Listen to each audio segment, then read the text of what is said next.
Hi, welcome to HardReset.info channel, dear viewers. In front of me, Motorola Moto E32s device, and I'm gonna show you how to recover deleted photos and videos from recycle bin.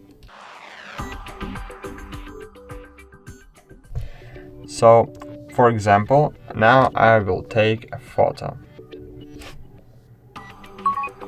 Oh, wait. Now I will take a photo. I want to demonstrate it with new photo. Great.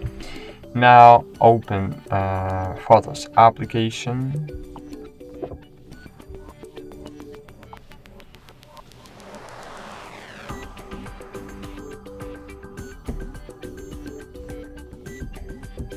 As you can see, here is my photo I have just taken. So if you will by mistake delete your photo, your memory, you can restore it. Just click library, then just click trash, find photo you want to recover and click restore. Go back, photos, and as you can see, that's it. Thanks for watching, like this video, subscribe to our channel, and bye. See you.